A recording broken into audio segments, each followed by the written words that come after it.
Alright guys, welcome back to another Opera Omnia video where we're going to be recapping what happened during the community live stream earlier today, where we're going to take a look at a good amount of content because Joshua was trying to adjust the streaming or the next global community stream. So now we are going to have our global community streams at the end of the month like they usually are. So we got a lot to cover in this video. So let me know what you guys think about what we are going to take a look at. Let me know what you are most excited about, especially with the first slide that we are going to take a look, which is something that I am kind of jealous because I do wish that this was in the JP side. So we have some quality of life adjustments that is going to be dropping after maintenance on April the 20th. So the first thing is going to be the notice that we got a couple days ago talking about how the token exchange is going to be changed up and whatnot.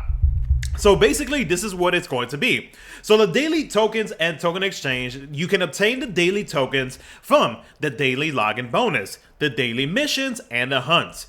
Now, they can be exchanged, the daily tokens, in the daily token exchange for various rewards, which is what you see right here. This is actually much better, even though the design and everything, I guess like the general idea is the same, but the design in terms of like the tokens and two of the rewards is different from what we have on a JP side. So technically this is in a way a global first QoL. So basically what I'm trying to say is that in JP we are able to exchange our daily tokens for enhancement points, force fragments, and other things, but we do not have a way to be able to exchange them for burst tokens or the pink guard tokens, the high guard tokens. So yeah, global once again gets a big W because like you guys are able to well, I mean I play global too, but you guys are able to exchange for even more items than what JP is unable to just yet. Hopefully in the future JP will get this quality of life. But yeah, this is a really strong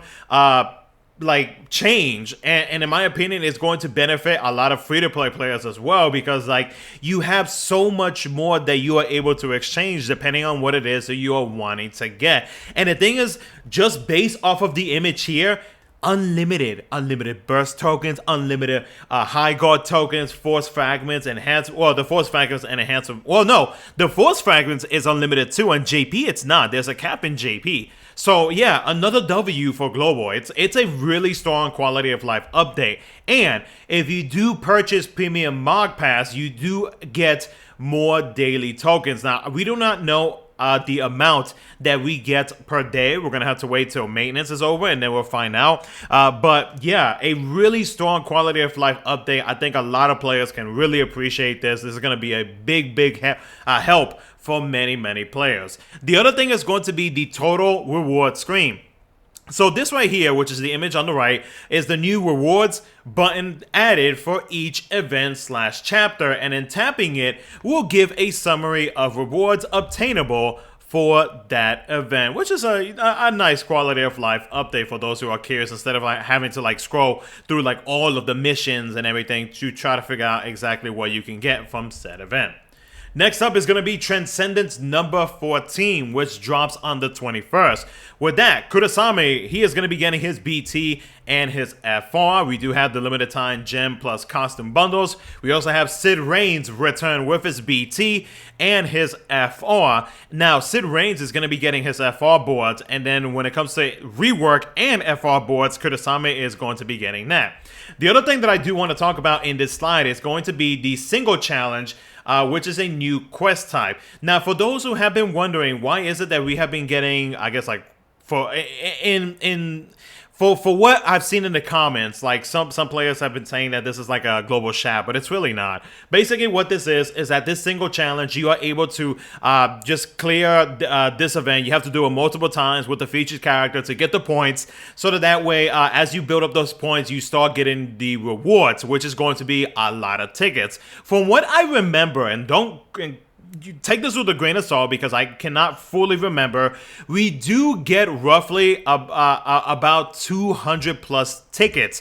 Again, take that with a grain of salt, but I believe that it is around that number. So all of the tickets that some players have been commenting on my videos, wondering where are all the tickets that we will normally get with events, well, it's going to be right here. And this is something that you are, this is not going to be the only time that you see this. You're going to see this throughout like the next really throughout the next couple of months as the game progresses. So all of your tickets and everything that you are used to getting via events will be within the single challenge events whenever they do release or whenever they are announced and released. So again, with this single challenge, you earn points by clearing separate solo quests. You get rewards by reaching point tiers. Rewards and point tiers vary from quest to quest. More points with boosted characters and with an active mock pass. Next up is going to be the Act 4, Chapter 1, Part 1 for a flowering future on the 27th. And with this, Aerith is going to be getting her BT weapon, and Zack is going to be getting his FR weapon. And then Zack's BT will be featured on one of the two banners.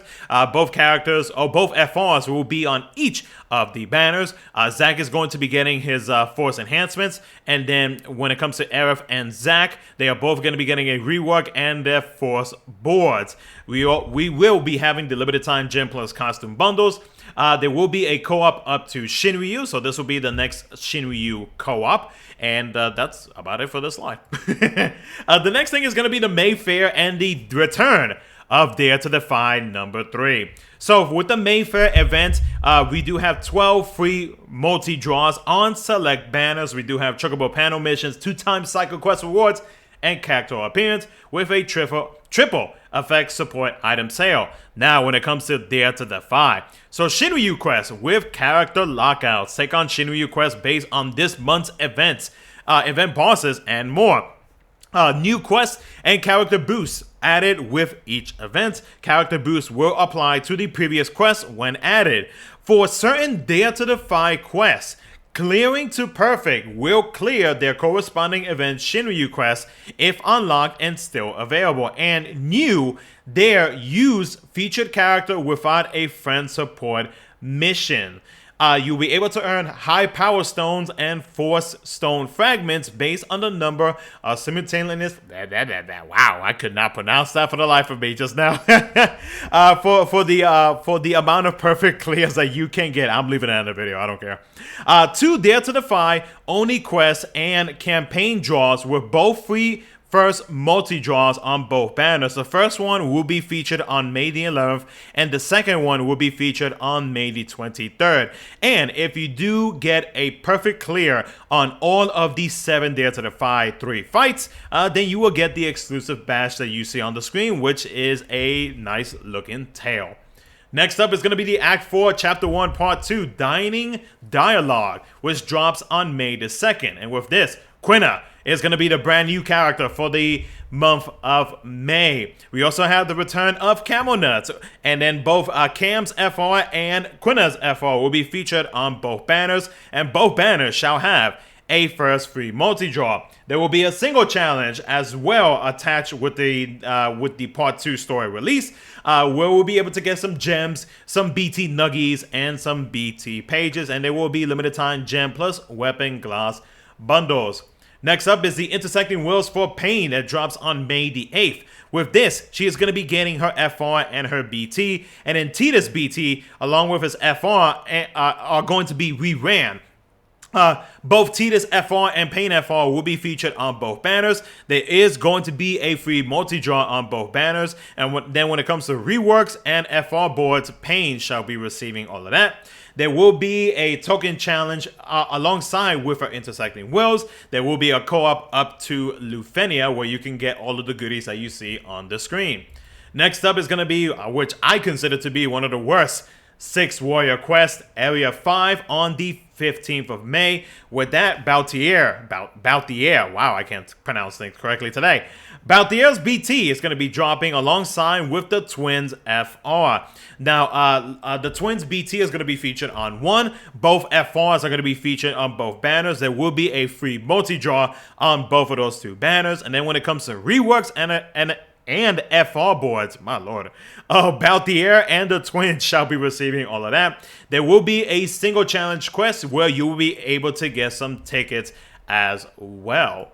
Next up is going to be Core's Lost Chapter, which is dropping on the 19th. With that, Core's BT is going to be released and Noctis FR is going to be dropping alongside it. Of course, Noctis BT will be featured on one of them. Both FRs will be featured on both banners. And there shall be a free multi-draw. When it comes to reworks and FR boards, Core and Noctis shall be receiving both. There will be limited time gym plus costume bundles. There will be a token challenge where there will be co-op up to Shinryu.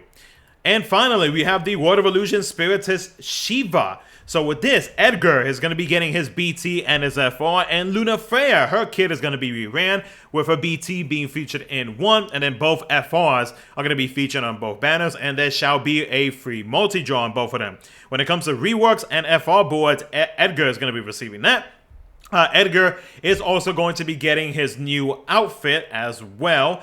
There will be, of course, the Spiritist boost, where you'll be able to earn more Spiritist points using the featured characters. The Shiva level cap will be raised to 50, and of course, if you do have the Mog Pass, you'll be able to earn more Spiritist points. And with that being said, and I guess one final thing that I do want to add is that we do have, the next live stream is going to be dropping on the 29th. So it'll be a little over a month until we get our next community live stream. Again, like I mentioned at the beginning of the video, Joshua just wanted to adjust when the community live streams would air, since it's been kind of funky the past couple of months with the randomness and then the whole, Joshua needed to do stuff, etc., etc.